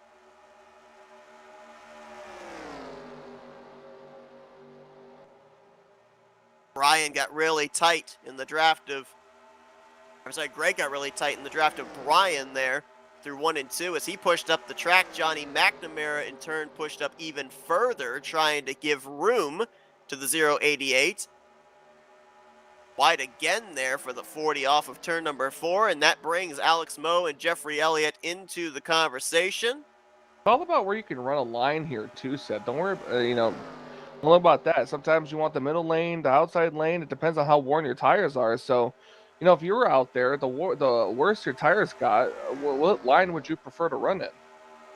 My tires were wearing, probably enter high, then shade to the inside and try and let it ride up off the corner. The only problem, though, with that is don't just know how much grip you're going to have when you come off the turn. I've seen a couple of drivers kind of run that kind of a line, and then they get to the center of the corner and the thing just goes straight. So I don't know if there is an optimal line here. I think the optimal line to run, Michael, is if you're the leader. You've got clean air to the nose. You're not dealing with the aero tightness nearly as bad. I think you just have to be the leader. Then you don't have to worry about the line. Everything then works out in terms of the car actually being willing to turn through the center of the corner. This is a great battle here amongst our top 5 cars. You can throw a blanket over them. Yes, you could. Greg Lovell now to the inside for the lead. Jeffrey Elliott makes the pass for 4th on Alex Moe. This all going on about 10, 12 car lengths ahead of 6th place Keith Bynum. If you're Johnny McNamara, might not want to force the issue too much here as he pushes up off of 4. Ooh, that was close. Nearly trading a little paint with Brian Lovell off the final corner. Again, big picture racing. You're battling for a championship. These guys up here are not. They're not going to cut you any slack. They want the checkered flag. Focus on what you need to stay ahead of the 63 right now. Wrap this championship up, I think, if you're Johnny McNamara, as Alex Moe makes the pass back around Jeffrey Elliott for 4th place. So we went back green. with, I believe it was 36 laps to go or so.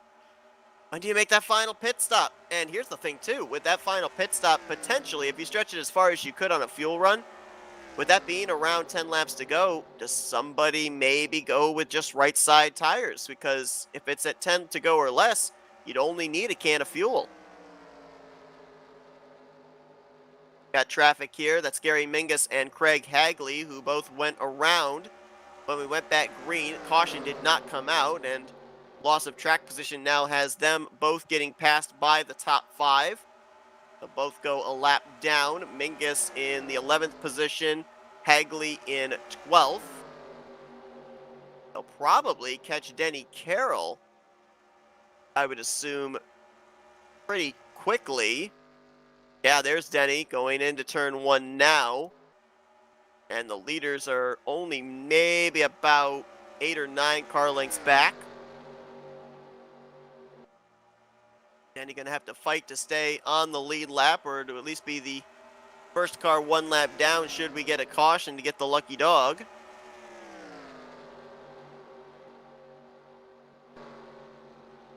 Bynum now making his way by Gary Mingus. Randy Waugh was putting the pressure on him for 6th.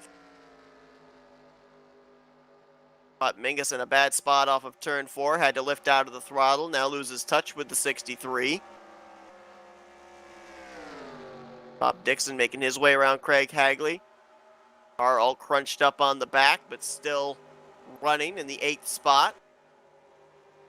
Larry D is currently the last car on the lead lap in the 9th position, with Denny Carroll going a lap down right there to Greg Lovell out of turn number 4. Alex Moe has worked his way now up to 2nd place. Looking to work his way back up to the race lead.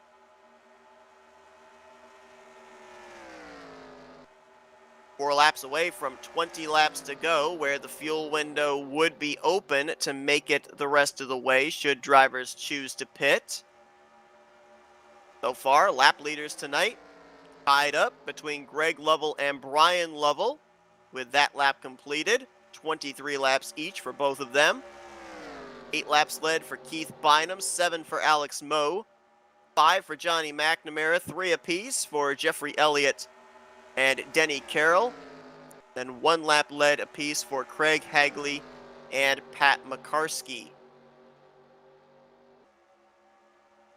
I don't know if it's just a case of knowing how to manipulate the draft, but it looks to me like Alex Moe, at least on the last couple of green flag runs we've had, he has been one of the best in terms of preserving the tires for the long run.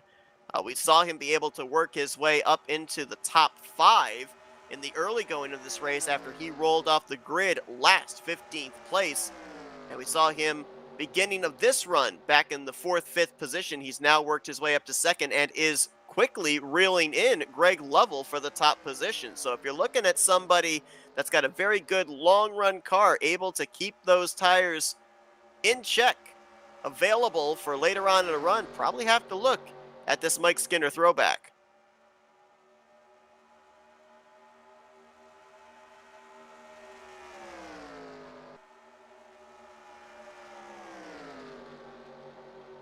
Johnny McNamara has fallen back to the 5th position. Trying to stay latched on to these top 4. Last time around, he enjoys a 3.5 second gap back to Keith Bynum. Remember, Johnny McNamara made his way into this Final Four to compete for the championship by winning the regular season finale, race number 8. Trying to see if that last-ditch effort is going to be enough for him to claim this championship. That victory came at Michigan, 2-mile racetrack. Trying to close it out here at Atlanta. Drivers had quite an interesting schedule, quite an interesting number of tracks that they had to tackle here this season, as Alex Moe has taken the race lead. They were at Evergreen for some short track racing to start out the season. Hillside, the great track. I believe that's a mile racetrack. Indianapolis Raceway Park, Pocono, Nashville. They're at Rockingham, North Carolina, Texas Motor Speedway, then Michigan, Iowa, and Indianapolis, leading us here to Atlanta.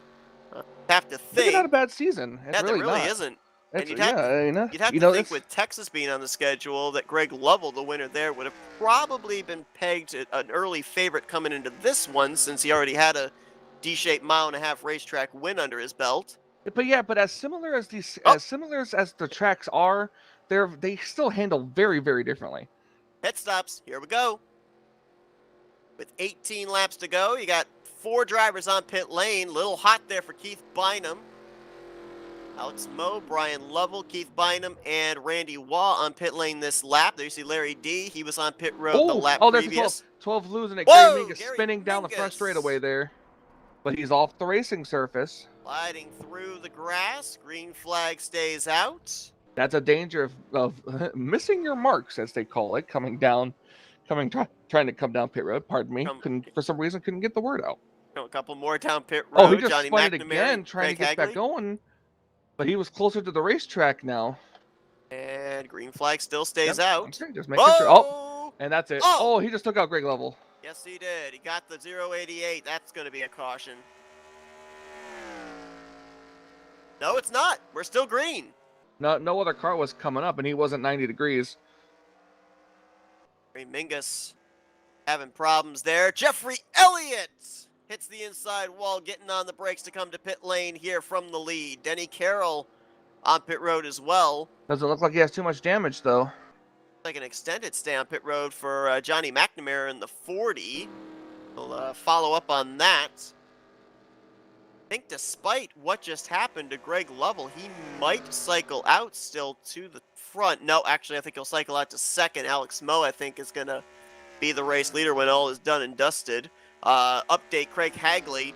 Saw him come into pit road, and he's gone to the garage area.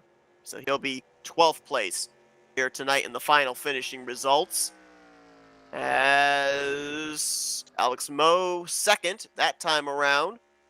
I think Jeffrey Elliott is the only driver he has to pass before he would resume the race lead.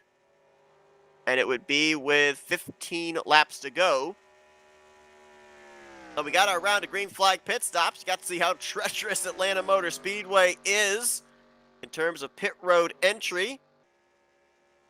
Some drivers were able to execute it. Other drivers with some little slips here and there. And top of the board goes the number 48 back to the front. I'm not sure if we talked about it or not. 56, a very good extended stay on pit road. I think that'd be repairing the left front damage maybe sustained from spinning out, getting on the brakes, coming to the commitment line there off of 4. Super 9, Alex Moe.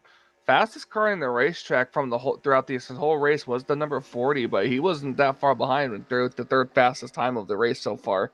He's got a 3-second lead, Seth. Can he keep on to it for the next 13 or so laps? Well, I mean, look who it is that's trying to run him down, too. That being Greg Lovell. And you mentioned he's the one that Gary Mingus clipped on the way by when he was spinning off of turn number 1.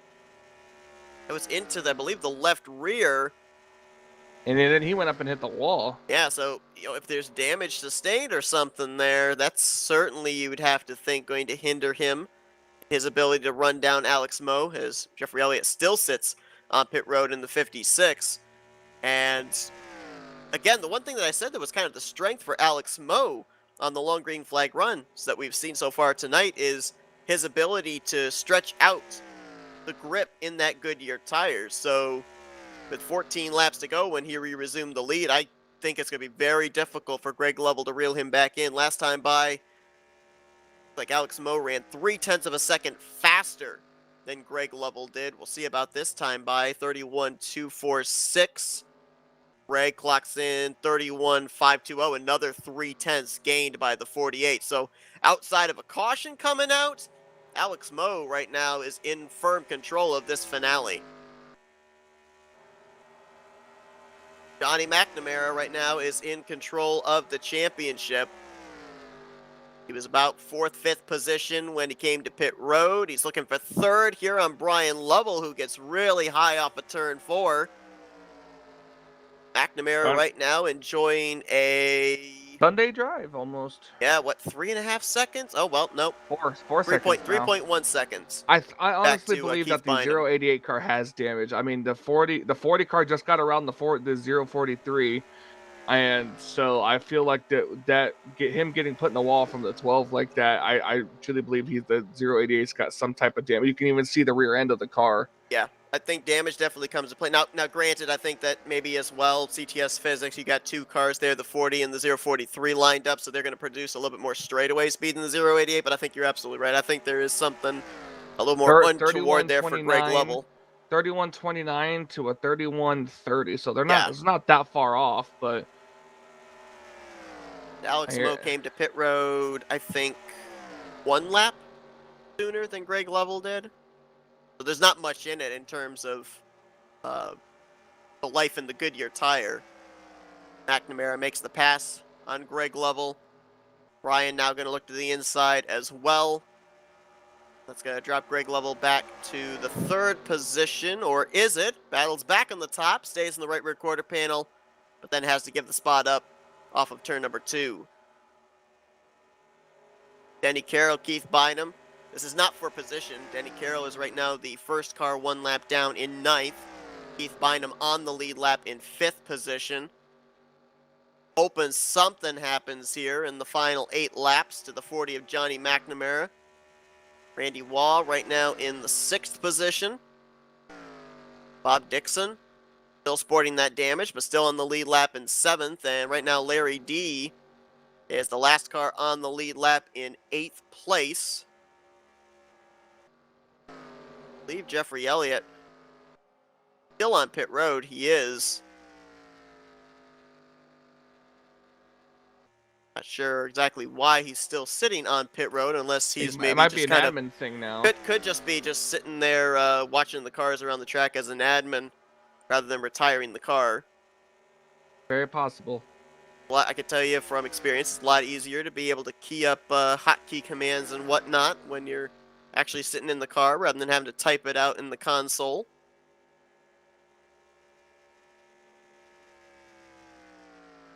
Alex Moe crossing the line, 6 laps to go here at Atlanta.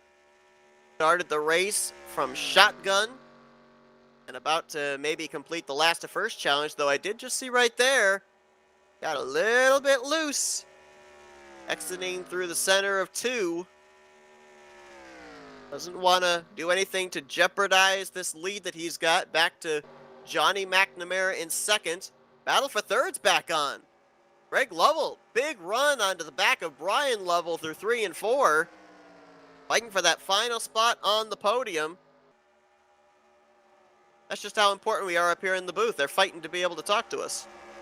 Yep, that's usually what happens. Oh, gosh, I thought they were going to wreck. Oh, they're close. They're gonna bumper grab. Yeah, they know what they're doing. Very experienced racers, very familiar with the boundaries of their race cars, but has us on pins and needles, or me at least on pins and needles up here in the booth. As man, it seems like Brian cannot get off the corner.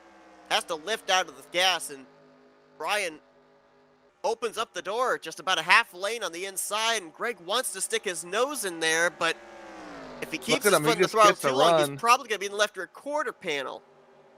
Ooh, the 088 really tried that there. And yet no one's really gaining any ground. Both cars are pushing up off the corner. So it's almost safe to say that the 48 car got this race won. We're at that point where if a caution came out, the race would end in their yellow. Good point. Yep. Basically what we dubbed the point of no return. 4 laps to go. Correction, 3 laps to go. 2.5 on the back straightaway for Alex Moe. When did you learn how to count? I can only count to 4. Set me up for that one. I did. I really did. Gary Mingus in the 12 up ahead here of the race leader, so job is not yet done for Alex Moe. I think he will catch that 12 before the completion of this race. Hopefully he'll be able to safely make his way around Mingus.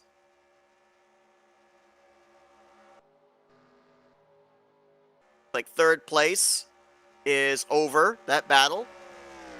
Greg Lovell takes the spot. He's starting to close in on John McNamara, so maybe Greg, despite the damage, was able to save his tires with the slower pace, and now it is working out in his favor on the long run. Might have a battle for second place. Oh, Mingus goes around right in front of the leader. The white flag's displayed. I don't know if the caution's out. Nope, we're still green. The white flag in the air for Alex Moe. Was given just a little mini heart attack there prior to seeing the white flag displayed. Larry D just up ahead of him. Last car on the lead lap. And here he comes. Like Alex out of Moe's turn going to number give him 4. some breathing space. And Alex Moe out of turn 4 for the final time. Last to first for driver 48. Alex Moe is going to win in Atlanta. And But Johnny Johnny McNamara. second place, is going to wrap up the championship here in the DWI Aero 88 series. The one car that didn't run the traditional or the special paint schemes. But congratulations. Interesting too. You look at our championship for overall points. Denny Carroll was points leader. Graham McDonald was 4th. Keith Bynum was 6th. Johnny McNamara was 17th. But he was able to win his way into the playoffs, and here tonight, he is the champion of the DWI Aero 88 series. Is Alex Moe and Johnny McNamara. We're going to get some dual burnouts here at the Atlanta Motor Speedway. Race winner Alex Moe. Championship winner Johnny McNamara.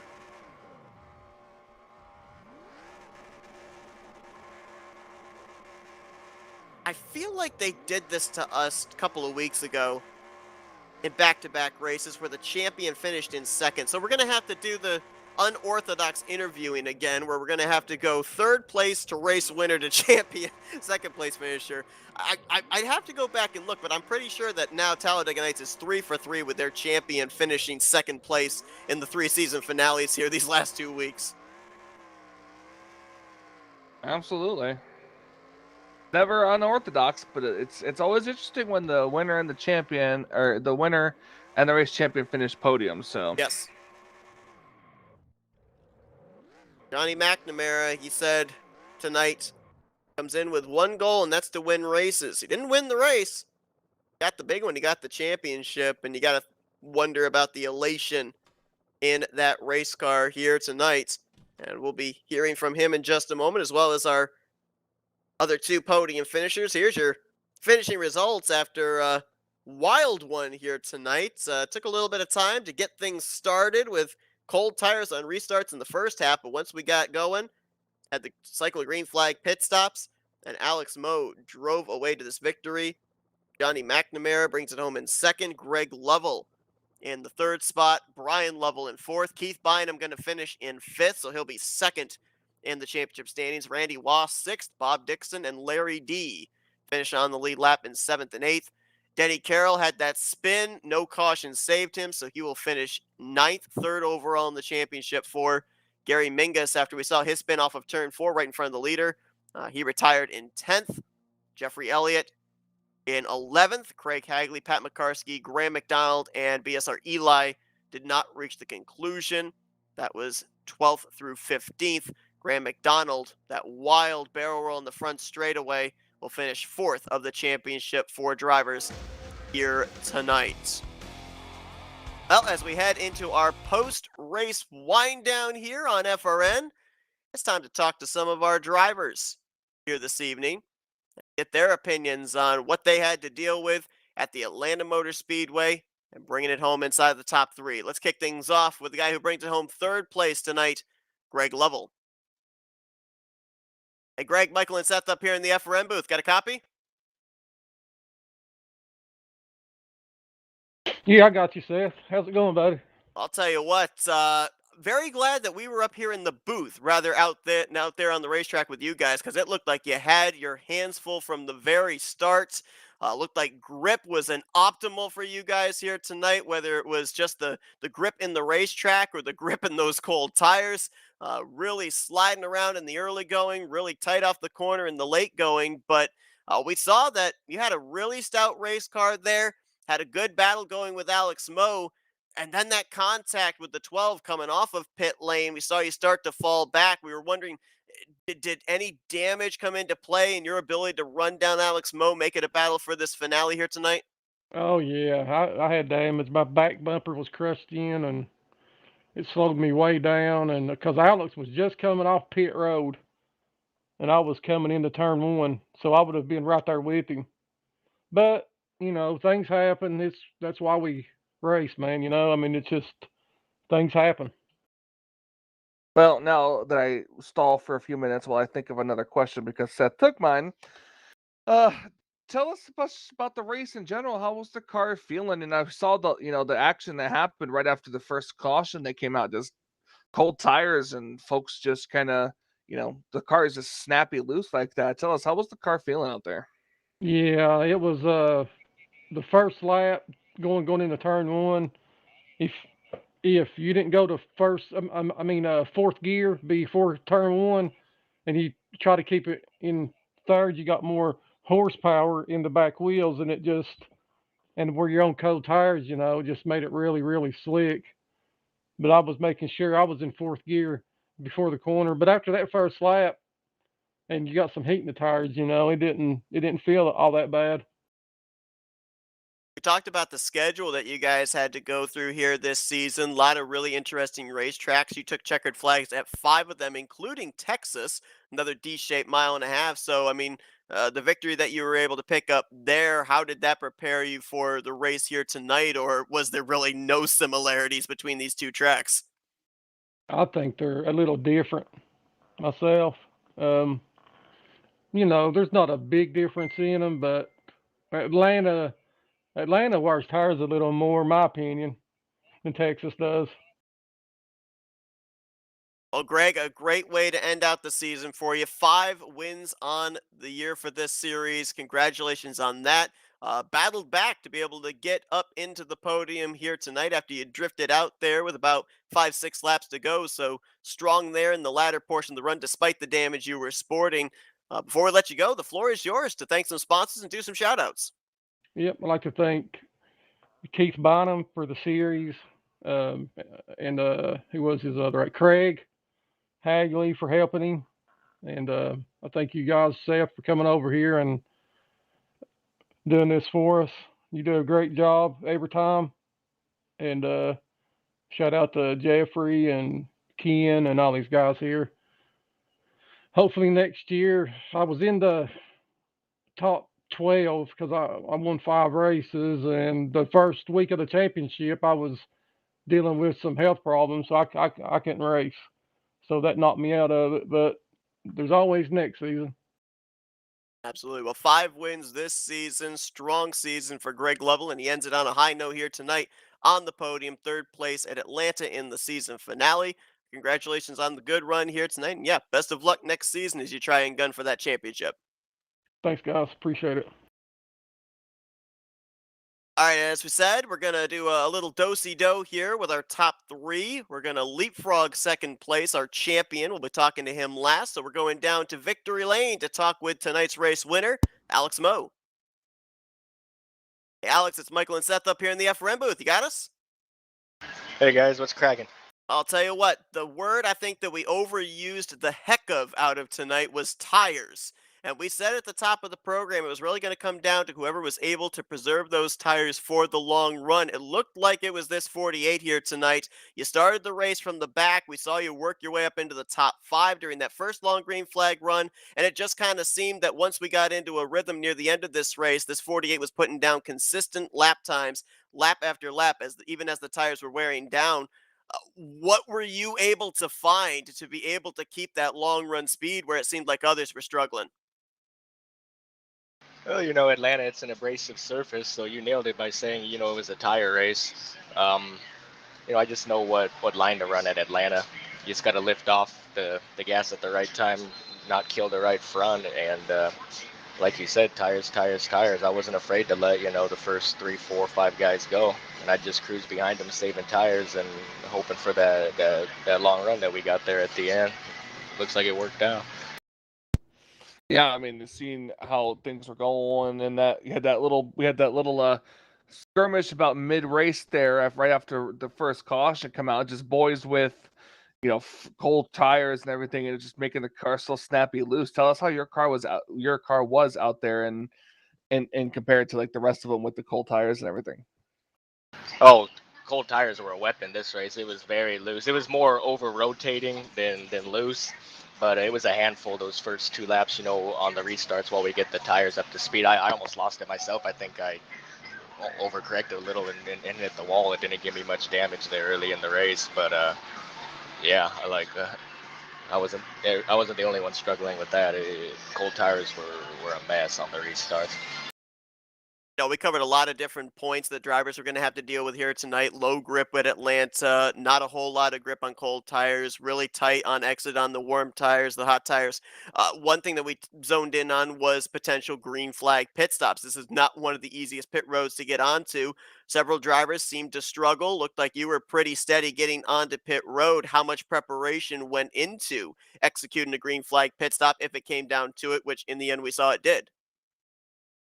Well, I planned on us having at least a couple green flag pit stops. I'm not sure how many we had, so I did do a couple hard runs into the pits in practice before the race. The setup felt good. Besides it being so loose on cold tires, the brake bias was fine. It wanted to push a little bit if you got really hard on the brakes, push back up onto the track, but you just gotta finesse it. But yeah, practicing a few full speed pit stops before the race definitely helped. I like that word finesse because I think that's exactly what we saw you able to do out there here tonight at Atlanta, bringing home the checkered flag in the season finale for the 48 team, able to celebrate down there in Victory Lane. Congratulations on a job well done. Before we let you get back to your celebrating, though, we're laying out the floor for you to be able to do some thank you sponsors and shout outs.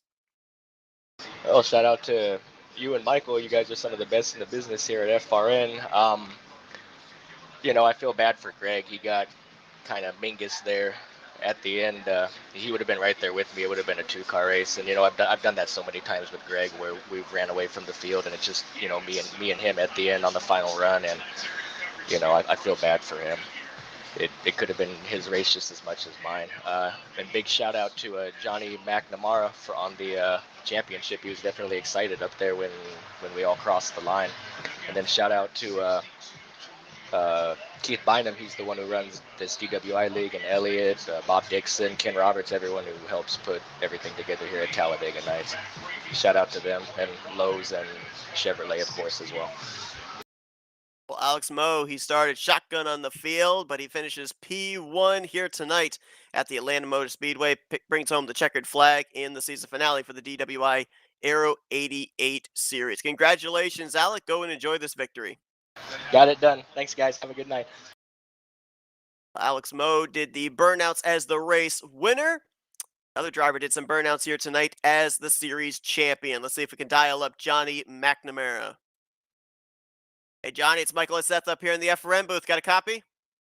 Yeah, I got a copy, buddy. Well, we heard just moments ago that verbally they could hear the elation, all the drivers, as he crossed the start-finish line, second place to pick up this championship. We talked with you in the other championship before you guys went green. You said you're here to win races, but hey, how about a championship here tonight at Atlanta?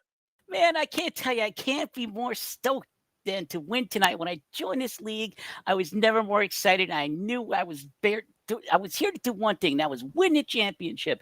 Man, I am so excited. I came here, I gave it 100%, I got 100%, and you know what? At the end of the day, I won it. I won the championship. I knew who I had to beat. I got in front of them, and I stayed there, and I couldn't thank my boys Dan and my boy Dylan enough that coached me through this, and I can't tell you how happy I am right now. God, I'm so happy. Thank you to the admins. Thank you to the league. And thank you, sir. I appreciate it so much. I can't be more excited than to win this championship right now. Oh, I could see the jubilation in your voice, man. Tell us about the race, your strategy, and just how the car felt throughout the race to get you to where you're at now. Man, I managed my tires. I knew what I had to do. I got the certain feel that I needed in the car. And you know what? When I got there, I came out the track and I knew I had the best car. I had the best tires after that pit stop. And I knew there was no stopping me. I knew I wasn't going to catch the leader, but you know what? All I had to do was beat the guys in the chase. And that's what I did. I beat them, and that's what I needed to do. Yeah, big picture racing here tonight with that championship on the line. Atlanta tonight, not taking any prisoners. Every single one of you championship four got involved in some in some way, shape, or form. So obviously, in the latter stages of the race, it came down to the pit strategy. But at the beginning of the race, did it kind of just seem like a battle of self-preservation? Who could avoid having the most damage between you guys? You know what? In a 98 lap race, you got to have the attitude that you never stop, you never give up, you never surrender. And that's what I did. I never gave up, I never surrendered. And I knew if I stuck with it and I stuck to my game plan, I knew I could win this championship. And at the end of the day, that's what I did. And I can't be more excited than I am right now. Never gave up, and he is the champion here tonight. Johnny, congratulations on a job well done. Kept in the fight, bring it home in the second position here tonight to clinch that championship. Before we let you go and keep that celebration going, the floor is yours for thank you, sponsors, and shout outs. Man, thank you, Team Walmart. Thank you, J2 Esports. Those are my boys. Dan, Dylan, Justin, and French Fry Ryan. Those are my boys. Those are the guys that keep me strong. They're behind me all the way. They're behind the scenes, giving me coaching, giving me tips, giving me the strength necessary to win championships and to run up front. Man, I couldn't be more excited than I am right now. That's all I have to say. And thank you to the league. Thank you to the admins. Thank you to Bob Dixon, who's my buddy out there. We worked together a long time. He's the one that told me about this league. He got me invited here, and I couldn't be more excited, man. I am so stoked. You have no idea how happy I am. Man, the celebration is going to go throughout the night. Thank you, fellas. Appreciate it so much. As Michael said, we could definitely hear the elation in your voice. Johnny McNamara, your champion here in the DWI Aero 88 series. Congratulations on a job well done, Johnny. Go and continue that celebration. Yeah, man. Thank you so much. Appreciate it. Have a great night, everyone, and enjoy the off season. Absolutely. Well, Johnny McNamara, your champion. I don't think he's excited, Michael. Not in the least. Man, oh man. You got to love it for a guy like that when they end up winning the championship and you Oh, can just hear the excitement in their voice. absolutely. I was trying to whisper, or not whisper it to you, but tell you in a message, but it wouldn't let me. I was the entire time in hearing that excitement, I was screaming Kenny Wallace. Yeah, That's the yeah. vibes I got from Johnny is Kenny Wallace, The and kind of interview you just can't help but just sit and smile through because, yep, man, immediately. when you can tell that a driver wants it when they've got that kind of elation when they finally are able to clinch that championship. Well, before we go off the air, Mr. Bob Dixon has our factoids for the night. So let's see if we can bring him in here. Well, hang on, give me 1 second. All right, I think we're going to have him here in just a moment, and he'll have our factoids of the race. Yes, I think we've got him here. Bob, floor's yours. Go ahead. Thank you, Seth. Here it comes. Top 5 fastest laps of the night and Bob's factoids. And honorable mention was Randy Waugh. In 5th place was Pat McCarskey. Pat did a 30.652 second lap. That's 180.869 mile per hour, lap 23. 4th was Brian Lavelle. Brian did a 30.644 second lap. That's 180.917 mile per hour, lap 65. 3rd was Alex Moe. Pack did a 30.638 second lap. That's 180.952 mile per hour, lap 23. 2nd was Jeffrey Elliott. Jeffrey did a 30.635 second lap. That's 180.970 mile per hour, lap 64. And the fastest lap of the night goes to our season winner, Johnny Mack. Johnny did a 30.605 second lap. That's 181.147 mile per hour on lap 64. And the most laps led was Greg Lavelle at 26, Alex Moe at 25, Brian Lavelle at 23, Keith Bynum 8, Johnny McNamara 6, Jeffrey Elliott 6, Denny Carroll 3, and Greg Hagley 1. And that's your factoids of the night, my man. All right. Well, we appreciate you bringing us the factoids here this evening. Congratulations on bringing it home on the lead lap. We saw you had some issues there, getting caught up in wrecks, having some of that rear end damage, but seemed like the key word here tonight, at least for the second half of the race, was fight. You were able to do that and bring it home inside of the top 10, 7th place. So well done to you, sir. Well, thank you so much. I appreciate it. That yeah, I got caught up in that second wreck, and it just bashed my rear end in and took my spoiler away, and kind of hurt me a mile an hour or two. So I just, toughed it out. I still come in 7th. So we had 15 drivers. So I'm not complaining, but thank you so much for the coverage too. We appreciate everything y'all do for us. Absolutely. Glad to do it. So Bob Dixon with your factoids here tonight. Michael, kind of a tale of two races here this evening. We had what we thought was going to be the trend of the long green flag run there at the beginning, but then the cold tires come into play with the restarts. Drivers kind of skating around there, trying to keep their cars underneath them. We finally got into that rhythm near the end of the race. Comes down to green flag pit stops. Kind of what we expected out of an Atlanta race. We touched on all the different key points, and we got to see each one of them come to light in this one. Yep, absolutely. Just another the good old fashioned Atlanta race, and was happy to be a part of it. And this is why they shouldn't have repaved it and turned it into a super speedway. Okay, I'll get off my soapbox. But thank you, everybody, for tuning into tonight's race. Hope you guys enjoyed our coverage of the season finale for the Talladega Nights DWI Aero 88 series. Congratulations to Alex Moe on the race win, to Johnny McNamara on the championship, and thanks to everybody that tuned into our coverage here tonight. We're back here on FRN Thursday night, continuing on the Rolling Thunder Gaming Talladega Challenge Series Season 60. Michael, wild one here tonight. A lot of fun, a lot of twists and turns, typical Atlanta. I appreciate you having me up in the booth. Absolutely. It was fun being here. Thanks to everybody that tuned into our coverage once again, and we'll see you guys on Thursday night. For Michael Norman, I'm Seth Cole. Enjoy the rest of your Monday evening. Go watch some football. You've been watching another broadcast courtesy of FRN, the Flatout Racing Network. Or wrestling. That too. This broadcast is the copyrighted work of Flatout Racing Network and may not be rebroadcast, retranslated, or used in any form without the express written consent of Flatout Racing Network and iRacing.com Motorsports Simulations. Flatout Racing Network would like to thank you for your support, and we hope you enjoy